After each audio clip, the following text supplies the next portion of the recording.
যি সংগঠন আছে তেখেতে কৈছে যে সংখ্যালঘু এলেকাত কংগ্ৰেছৰ প্ৰৱেশ নিষিদ্ধ। এই ক্ষেত্ৰত আপোনাৰ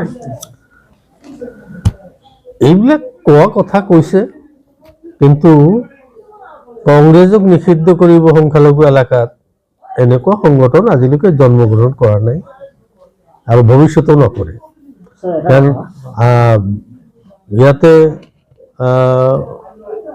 মাইনৰিটি সংগঠন এবাৰ নহয় 85-ত UMF হৈছিল, তথাপিও কংগ্ৰেছক নিষিদ্ধ কৰিব পৰা নাছিল। হয়তো মেজৰিটি চিটত তেওঁলোকে জিকিছিল, সেইটো হয়।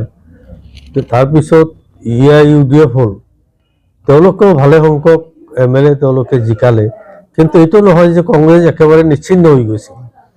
গতিকে কংগ্ৰেছ থাকিবই মাইনৰিটি অঞ্চলত, মেজৰিটি অঞ্চলতো থাকিব, মাইনৰিটি অঞ্চলতো থাকিব।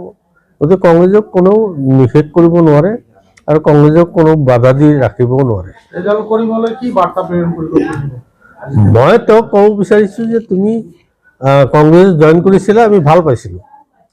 তুমি এজন ছাত্ৰ নেতা, তুমি বুজি পাইছা যে আমি অকল এটা সংগঠনৰ জৰিয়তে ৰাজ্যৰ সমস্যাৰ সমাধান কৰিব নোৱাৰিম, গতিকে এটা ৰাজনৈতিক দলৰ লগত থাকিয়ে ৰাজ্যৰ সমস্যাৰ সমাধান কৰিব পাৰিম বুলি তুমি কংগ্ৰেছ দলত যোগদান কৰিছিলা। গতিকে কংগ্ৰেছতে তুমি থাকিব লাগিছিল, ৰিজাইন কৰিব নালাগিছিল। আপোনালোকৰ কেনেধৰণে ইতিমধ্যে সাজু হৈছে, কিমান চিট দিব? চাওক, আমাৰ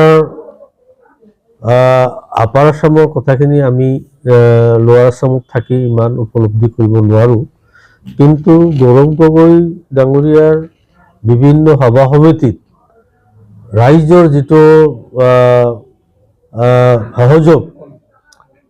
যিটো সহযোগ দেখা পাইছোঁ। গতিকে আপাৰ আসামৰ মানুহখিনিও ইতিমধ্যে এই চৰকাৰৰ প্ৰতি অসন্তুষ্ট আৰু গৌৰৱ গগৈক তেওঁলোকে আঁকোৱালি লৈছে।